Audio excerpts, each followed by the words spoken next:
Share screen ya. Ya. Baiklah Bapak Ibu saudara-saudara sekalian, selamat sore. Saudara sekalian,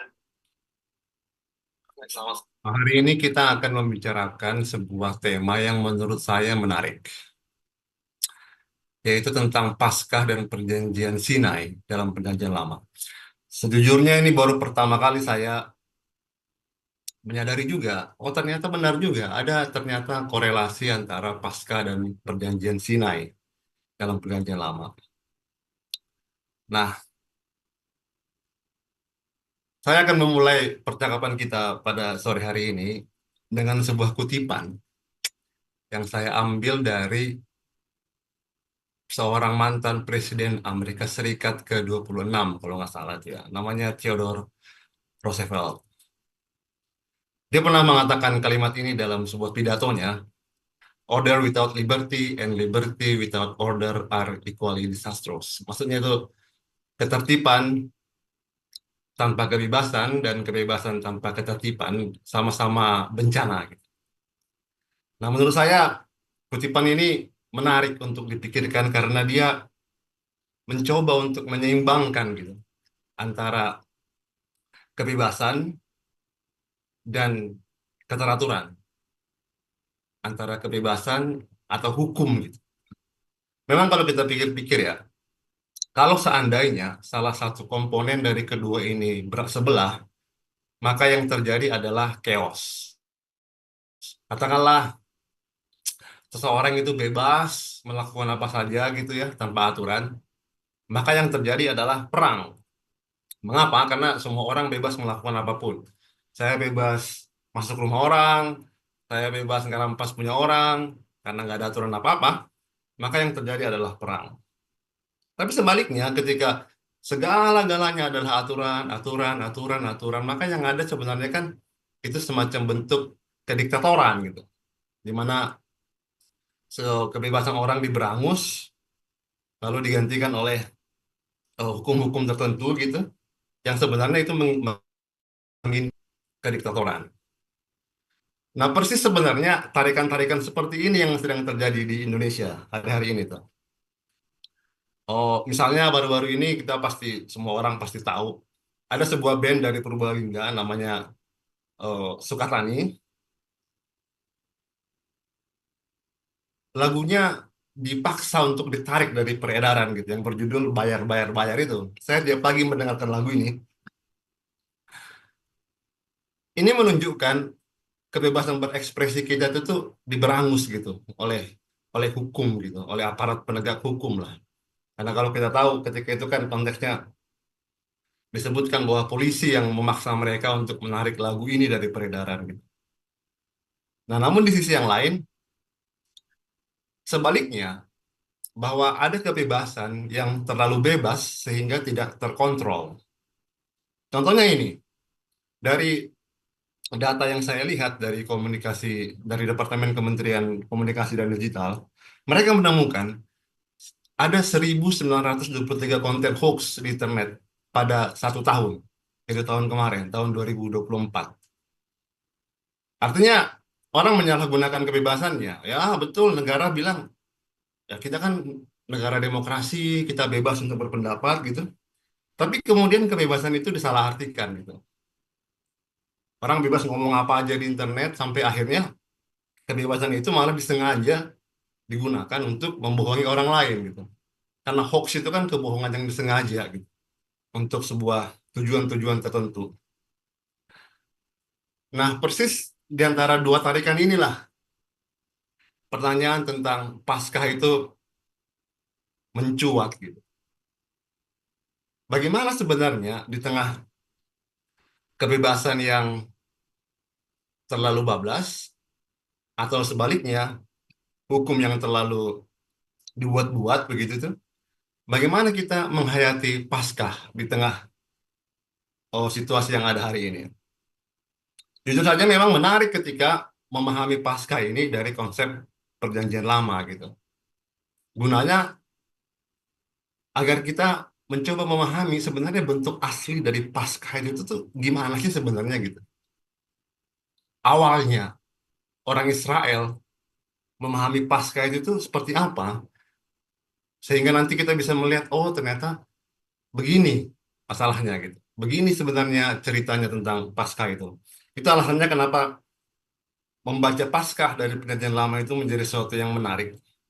Nanti kita akan lihat ada tarikan-tarikan yang yang apa ya, yang menarik ya untuk kita refleksikan dalam konteks ini tadi antara hukum dan kebebasan, antara kebebasan dan hukum itu bagaimana dia menemukan relevansinya gitu. Sederhananya begini, untuk sebagai gambaran besar tentang percakapan kita agar Bapak Ibu saudara-saudara pemirsa bisa memahami eh, eh, kemana arah dari percakapan kita. Saya akan menyediakan sebuah tesis gitu ya, yang agar bisa menjadi kontrol dalam percakapan kita sepanjang sesi ini gitu. Bahwa tesis utama saya itu simpel gitu. Bahwa Paskah dan Perjanjian Sinai adalah bukti kehadiran Tuhan di tengah sebuah bangsa melalui dilihat dari keseimbangan antara kebebasan dan supremasi hukum gitu. Ini menarik sebenarnya itu.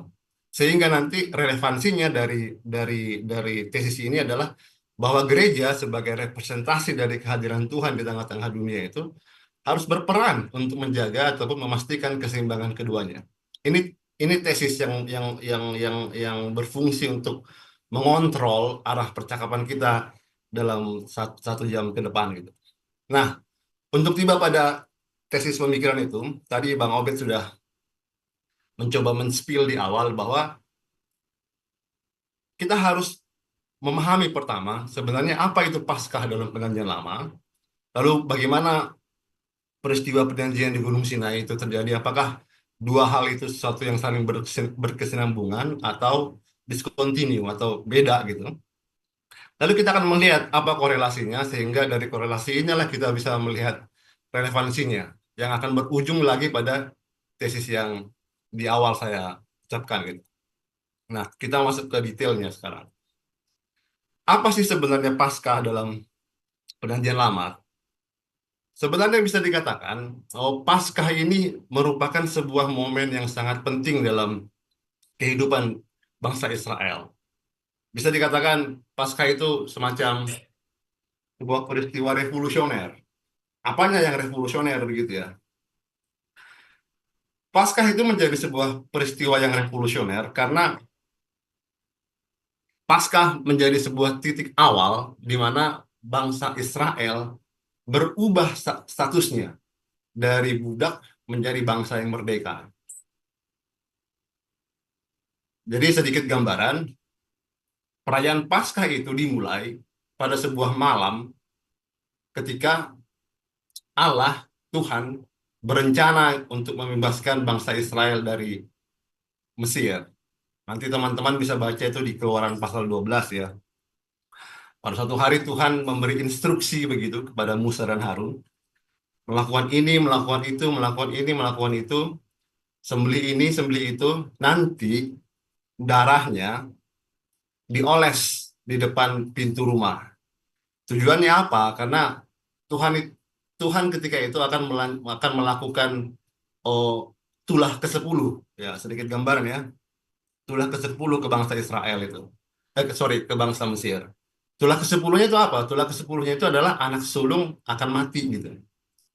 Tapi karena tanda darah itu, nanti Tuhan akan melihat, oh kalau ada tanda darah, kita back ke belakang sebentar ya. Nah ini, kalau ada tanda darah di depan pintu, nanti Tuhan akan melewatkan sehingga anak sulungnya nggak mati. Dalam bahasa Inggris itu Paskah itu kan didefinisikan sebagai Passover gitu.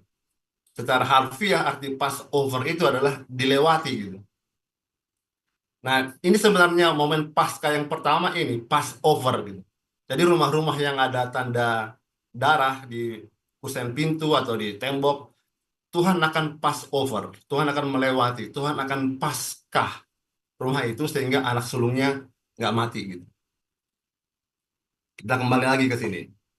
Nah, disitulah momen pertama nanti bangsa Israel akhirnya keluar dari perbudakan Mesir.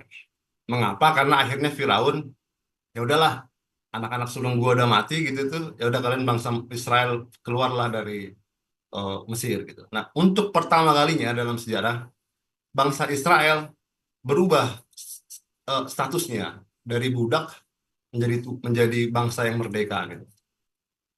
Namun menariknya adalah walau peristiwa Paskah itu sesuatu yang sangat revolusioner, sangat penting dalam sejarah bangsa Israel, menariknya ada banyak kritik gitu tentang perayaan Paskah ini. Orang-orang bertanya, apakah betul Paskah itu murni kepunyaan bangsa Israel? Atau jangan-jangan Paskah itu cuma mitos-mitos doang gitu? Atau jangan-jangan Paskah itu eh, kebudayaan bangsa kafir gitu yang diambil oleh bangsa Israel gitu. Ada banyak penelitian memang yang menunjukkan bahwa Paskah itu sepertinya adalah hasil adopsi dari bangsa Israel dari ritual festival Dewi Kesuburan. Atau juga ada yang mengatakan, oh itu mah sebenarnya ritual masyarakat pertanian itu. Loh kok bisa? Iya, dulu sebelum masa era-era oh, apa nomaden, waktu era-era orang masih berpindah-pindah, orang masih bertanam terus pindah gitu. Paskah itu selalu adalah, sorry, Paskah itu adalah sebuah ritual yang dilakukan ketika panen. Jadi semacam ada ucapan syukur gitu. Lalu orang makan makanan tertentu dan seterusnya itu. Memang betul ritual, apa penelitian-penelitian tentang itu ada.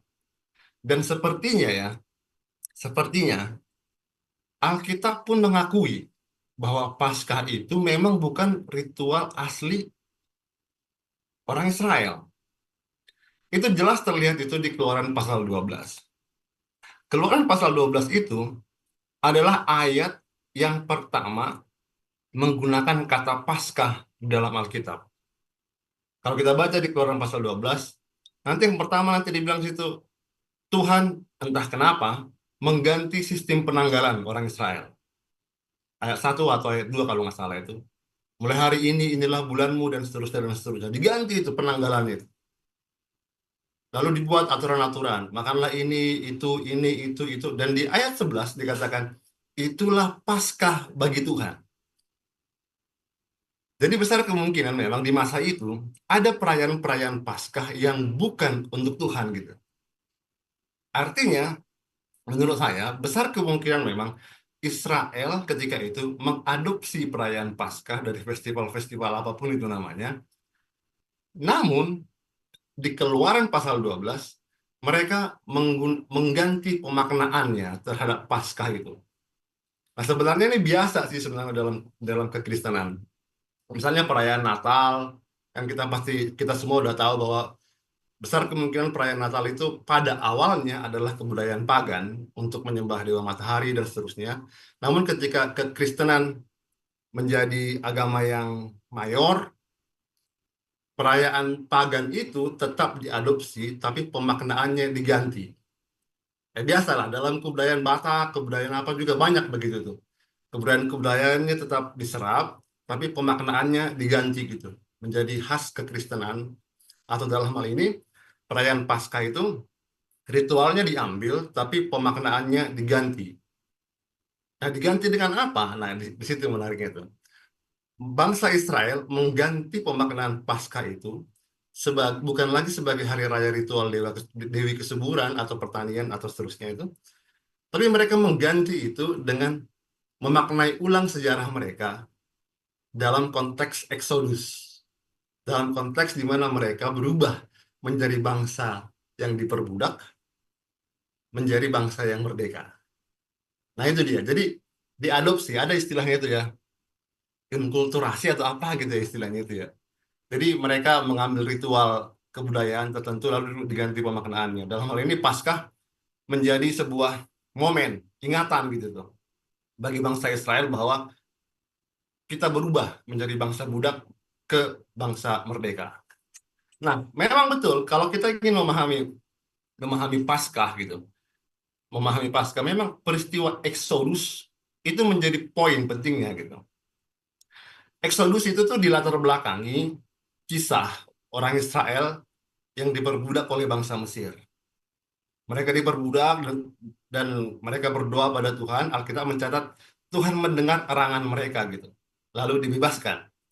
Lalu Tuhan membebaskan bangsa Israel dari perbudakan Mesir. Memang banyak para pemikir, para teolog mengatakan, oh iya itulah buktinya ketika Tuhan membebaskan bangsa Israel dari perbudakan Mesir, itu artinya Tuhan itu anti dehumanisasi gitu. Kalau nggak salah di minggu lalu si Iron, kebetulan si Iron itu temanku gitu, temanku di STT Bandung. Jadi nggak apa-apa kalau aku mengkritik dia secara terbuka.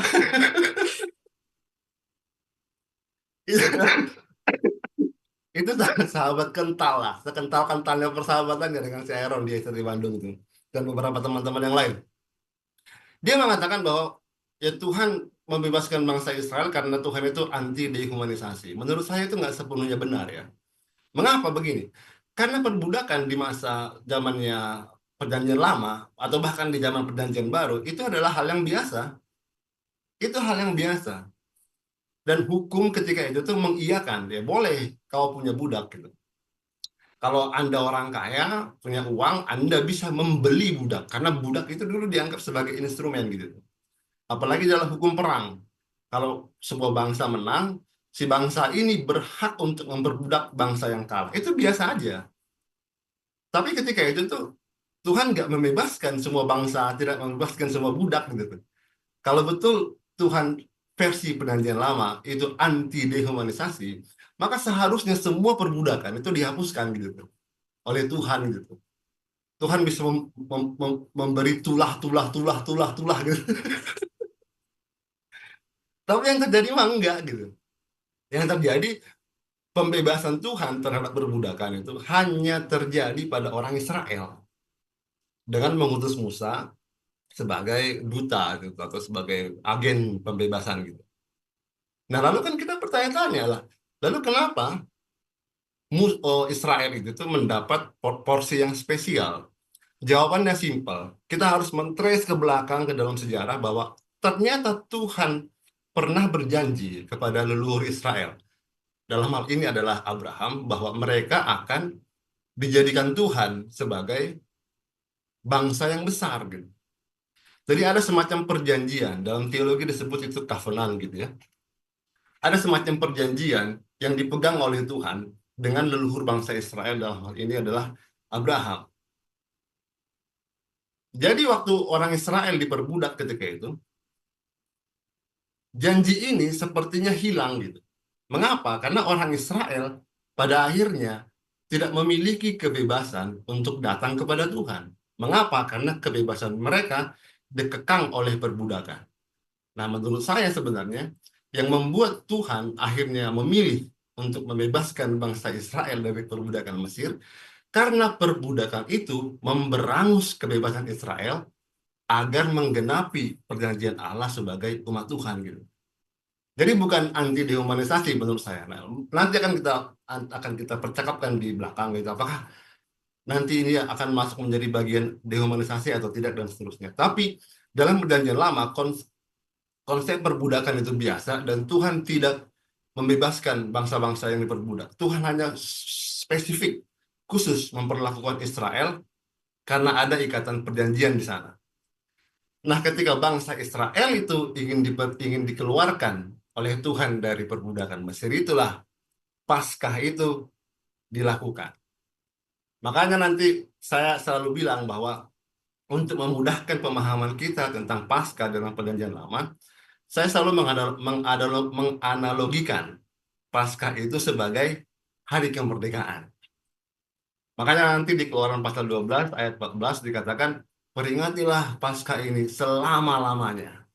Bahkan kalau kita membaca Alkitab, dalam kitab Bilangan atau kitab Ulangan kalau nggak salah itu, yang tadinya Paskah itu dirayakan di rumah-rumah, akan berubah menjadi seremoni yang bersifat nasional. Setiap tahun itu diperingati. Jadi untuk memudahkan sebenarnya, Paskah itu adalah hari kemerdekaan yang diperingati oleh orang Israel, bahwa bangsa mereka ditolong Tuhan keluar dari perbudakan Mesir. Makanya Paskah itu memang menjadi sebuah peristiwa revolusioner ya di situ. Karena ada pergantian status, ada pergantian identitas dari bangsa Israel dari budak menjadi bangsa yang merdeka. Tapi apakah betul demikian gitu? Betul memang. Nanti inilah yang akan menjadi titik bahwa bangsa Israel pelan-pelan akan berubah menjadi negara. Pelan-pelan dia akan berubah menjadi negara. Karena syarat pertama berdirinya sebuah negara adalah dia harus merdeka. Misal bangsa Indonesia dulu ya. Bangsa Indonesia dulu itu nggak akan mungkin dia menjadi negara kalau masih ada penjajahan di Indonesia. Kita itu nggak akan mungkin menjadi negara Republik Indonesia kalau penjajah Jepang atau Belanda atau apapun masih bercokol di Indonesia gitu. Makanya memang syarat pertama sebuah negara adalah dia harus merdeka. Tapi apakah cukup kemerdekaan saja? Oh ternyata enggak. Ternyata enggak. Dalam konteks metamorfosis Israel dari bangsa yang diperbudak menjadi bangsa yang merdeka dan nanti akan menjadi negara, disitulah signifikansi perjanjian di Gunung Sinai itu menemukan relevansinya gitu. Mengapa? Karena begini. Jadi waktu bangsa Israel keluar dari bangsa Mesir, motifnya kan tadi jelas ya, saya ulang ya. Motifnya jelas bahwa bangsa Israel ini adalah umat pilihan Allah gitu. Ini umatku ini, kata Allah gitu. Kalau di, lalu dipersingkat, kalau dia adalah umatku, maka dia harus meletakkan Tuhan sebagai sumber kedaulatan tertingginya. Betul ya? Begitu kira-kira ya.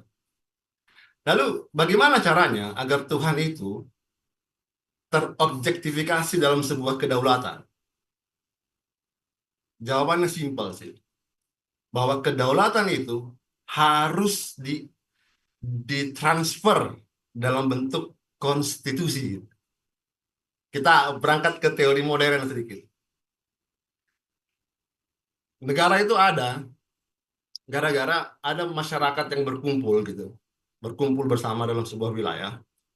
Lalu mereka bilang, kayaknya kita hidup bersama aja deh. Oke, kita hidup bersama. Tapi gimana caranya kalau kita hidup bersama? Oh, kalau kita mau hidup bersama, berarti kita harus bikin aturan lah. Kenapa kita bikin aturan? Biar kita nggak perang. Karena kalau nggak ada perang, mah kita mah tikam-tikaman, kita saling mencuri, kita saling ini. Oke, lalu siapa yang membuat aturan itu? Ya kita dong, manusia dalam teori modern. Makanya itu disebut bahwa di dalam teori modern, pemerintahan itu kedaulatannya ada pada rakyat. Lalu rakyat itu akhirnya berkumpul, ngobrol, ngobrol, ngobrol, inilah aturannya. Obrolan-obrolan itulah yang akhirnya nanti menjadi sebuah konstitusi atau yang disebut dengan hukum. Artinya begini, pesannya adalah kedaulatan itu harus terakumulasi dia dalam satu bentuk yang bisa dirasa, bisa dilihat, bisa diukur. Yang kita kenal itu dengan sebutan konstitusi atau hukum. Nah, bangsa Israel pun tadi sama. Oke, kalian keluar dari perbudakan Mesir. Kali ini akulah kedaulatan ya, kata Tuhan. Oke Tuhan, tapi gimana caranya? Kami tahu bahwa kau yang berdaulat. Caranya adalah melalui hukum. Nah, hukum ini didapatkan oleh bangsa Israel di Gunung Sinai. Jadi waktu bangsa Israel keluar dari Mesir, memang betul mereka sudah menjadi bangsa yang merdeka, tapi mereka belum menjadi sebuah negara. Karena apa? Karena tidak ada aturan. Kondisinya masih disebut dalam kondisi yang alami. Dalam filsafat politik itu disebut the state of nature. Semua orang masih bebas melakukan apa saja. Belum ada tata negara, belum ada kepemerintahan, dan seterusnya. Nah, kekosongan inilah yang diisi dalam peristiwa perjanjian di Gunung Sinai, di mana Tuhan menyatakan kedaulatannya dalam bentuk hukum gitu. Itu alasannya kenapa perjanjian di Gunung Sinai itu tuh menjadi sentral juga dalam sejarah bangsa Israel. Jadi saya sering berandai-andai gitu. Seandainya kita hidup di zaman eh, Alkitab setelah Musa gitu. Kita akan tanya ke bangsa Israel. Bangsa Israel, apakah kalian percaya kepada Tuhan? Mereka akan bilang, iya, kami percaya pada Tuhan. Lalu apa buktinya bahwa Tuhan itu ada? Besar kemungkinan mereka akan menjawab, Tuhan itu ada karena dia menjelma di dalam hukum, yaitu yang kita kenal sekarang sebagai hukum Taurat. Hukum itulah yang membuat bangsa Israel menjadi komplit dia sebagai sebagai bangsa ataupun sebagai umat Allah. Dia menjadi umat Allah bukan hanya karena ritualnya, tetapi cara hidup sosialnya pun diatur dalam hukum itu gitu. Namun menariknya, perjanjian di Gunung Sinai ini begitu penting di dalam perjalanan bangsa Israel. Tapi para sarjana, para teolog pun kerap mempertanyakan, apakah betul peristiwa di Gunung Sinai itu historis? Jadi sama kayak Paskah tadi. Orang-orang pun bertanya, apakah Paskah ini beneran apa enggak? Sama peristiwa di Gunung Sinai pun orang nanya, jangan-jangan itu mitos kali. Jangan-jangan itu nggak ada kali. Oh, peristiwa di Gunung Sinai itu. Dan memang betul dalam dalam sejarahnya, dalam dalam kajian-kajian Alkitab, dalam penelitian-penelitian sejarah, fakta historis tentang Gunung Sinai itu memang problematik. Buktinya apa? Para sarjana mengatakan, kayaknya posisi pasti dari Gunung Sinai itu tuh nggak jelas gitu. Bahkan kalau kita membaca Alkitab, setelah kita keluaran, signifikansi Gunung Sinai itu nyaris nggak ada gitu. Nyaris nggak ada. Signifikansi dari Gunung Sinai itu nyaris dilupakan gitu di dalam Alkitab gitu. Padahal sebenarnya di di di di Gunung Sinai itulah bangsa Israel maju dia identitasnya dari bangsa diperbudak, bangsa merdeka, kemudian menjadi sebuah bangsa yang memiliki konstitusi, menjadi sebuah bangsa yang memiliki fondasi hukum, yaitu hukum Tuhan, yang berfungsi untuk mengatur kehidupan mereka secara sosial maupun secara ritual. Nah, apakah apakah itu penting dan seterusnya? Apakah akurasi geografis dan seterusnya itu penting? Nanti kita akan diskusikan itu di akhir oh, acara gitu. Nah, yang menarik begini. Setelah kita melihat dua peristiwa ini ya, Paskah dan Perjanjian Lama, dan Perjanjian Sinai gitu. Kira-kira apa titik temunya? Apa titik temu dari dua peristiwa ini? Apa irisannya gitu tuh? Paskah tadi disebutkan bangsa Israel keluar dari perbudakan, lalu di Perjanjian Sinai bangsa Israel menemukan fondasi konstitusi hukumnya gitu. Lalu titik temunya apa? Kalau saya perhatikan dari dua peristiwa ini, di situ kita bisa mempelajari dua hal tentang karakter Tuhan gitu. Pertama, dalam peristiwa Paskah dan Perjanjian Sinai, kita jelas melihat bahwa Tuhan menaruh perhatian pada pergumulan konkret umatnya gitu. Tuhan benar-benar memperhatikan bangsa Israel diperbudak. Tuhan benar-benar melihat bahwa ketika mereka keluar dari perbudakan Mesir, mereka ini cenderung akan liar karena nggak ada aturan, karena nggak ada hukum yang mengatur mereka, maka diberikanlah hukum ataupun konstitusi.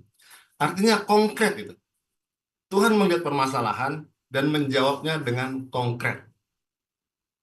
Di situ hal pertama yang menarik perhatian. Yang kedua, kalau kita perhatikan di situ adalah Tuhan juga sangat memandang signifikansi dari kebebasan dan supremasi hukum. Ketika bangsa Israel berbudak, seperti yang saya tadi katakan, yang menjadi kejengkelan Tuhan adalah Mesir memberangus kebebasan. Maka Tuhan nggak suka itu dan itu harus di, dibuang. Dan yang kedua, Tuhan juga melihat bahwa kebebasan itu nggak boleh liar. Harus ada hukum yang mengatur kebebasan itu agar tercipta keseimbangan. Jadi dua hal ini memang menjadi sangat penting dalam memahami Paskah dan perjanjian Sinai menurut saya bahwa pertama Tuhan itu memberi perhatian pada pergumulan konkret, dia melihat masalah konkret, dia menjawab persoalan itu dengan konkret, dan yang kedua kebebasan dan eksistensi hukum menjadi sebuah hal yang penting bagi Tuhan sendiri. Nah, dari korelasi inilah kita akan menarik relevansinya. Kalau kita melihat hari-hari ini tuh Kalau tarif kita jeda Trump, dulu, Bang, ya. kemiskinan, pengangguran tinggi dan seterusnya itu, Kita jeda dulu, Abang, ya. bagaimana gereja memahami ini gitu. Nah, berdasarkan Paskah dan perjanjian itu, kita melihat bahwa sebenarnya ya gereja harus mengambil sikap gitu, secara konkret terhadap masalah-masalah ini gitu. Gereja itu tuh nggak bisa hanya berdoa gitu. Mari kita doakan agar enggak. Itu bukan Tuhan yang dalam versi Paskah gitu. Kalau kita melihat Tuhan dalam versi Paskah, dia turun dia, konkret dia mengutus Musa atau bahkan dia mengirimkan tulah gitu. Apapun yang dia lakukan, tapi itu konkret gitu. Dia nggak cukup hanya berdoa lalu mengatakan ya udahlah sabarlah kau bangsa Israel dengan penderitaanmu karena engkau kalau mati pasti akan masuk surga. Bukan, bukan seperti itu gayanya Tuhan gitu. Di tengah-tengah persoalan konkret itu tuh Tuhan memberikan jawaban yang konkret pula. Nah, kita pun sama sekarang di Indonesia ini. Ekonomi kita gonjang-ganjing, kemiskinan merajalela di mana-mana gitu. Lalu apa? Nah, menurut saya belajar dari yang pertama tadi ya memang gereja harus melakukan sesuatu yang konkret untuk mengatasi persoalan-persoalan ini. Dan yang terakhir, kita tahu sekarang tuh bahwa bahwa kebebasan dan supremasi hukum itu tuh menjadi sesuatu yang aneh di Indonesia. Kebebasan pers misalnya tuh mulai terancam. Tempo dikirimin teror kepala babi. Pada Jumat kemarin atau Kamis kemarin, situs Tempo down karena diserang oleh DDoS gitu. Nggak bisa diakses gitu. Hanya gara-gara memberitakan sebuah pemberitaan yang sensitif gitu tentang judi online kalau nggak salah itu. Diteror, buzzer di mana-mana. Dan yang terakhir kalau Bapak Ibu pernah dengar ini kisah tentang gambar yang di bawah ini, kisah tentang dua anak yang menjual ginjalnya hanya karena ingin menebus ibunya yang dipenjara oleh polisi gitu. Karena dituduh melakukan pencurian tapi sebenarnya tidak. Lalu untuk menebus ibunya mereka menjual ginjalnya ke pasar gitu. Lalu akhirnya apa? Ketika ini viral, ibunya bebas gitu. Ada semacam no, no viral no justice gitu. Nah, kebebasan dan supremasi hukum ini sekarang sedang timpang dia. Sama seperti yang dialami oleh bangsa Israel itu. Kebebasannya timpang, supremasi hukumnya timpang. Lalu Tuhan mengambil tindakan yang konkret. Nah, sekarang pertanyaannya itu, ya gereja pun seharusnya melakukan hal yang sama gitu. Gereja sebenarnya juga belajar dari Tuhan yang versi Paskah. Sebenarnya gereja pun harus mengambil posisi yang sama seperti Tuhan bahwa gereja harus berperan untuk menjaga keseimbangan antara kebebasan dan supremasi hukum gitu. Kalau hanya sekedar berdoa menurut saya fix itu saya katakan gereja itu berdosa. Kalau hanya sekedar berdoa tanpa melakukan tindakan konkret apa-apa, gereja itu berdosa. Mengapa? Karena tindakan seperti itu tidak meneladani tindakan Tuhan. Gereja sedang meneladani Tuhan yang lain. Entah Tuhan yang mana, saya nggak tahu. Nah, kesimpulannya sesimpel ini, gereja. Bahwa gereja harus berpartisipasi aktif dalam realitas sosial sebuah bangsa. Hanya prinsip inilah yang bisa kita petik dari kisah Paskah dan perjanjian di Gunung Sinai. Yaitu Tuhan yang terlibat dalam realitas konkret umatnya. Gitu. Terima kasih.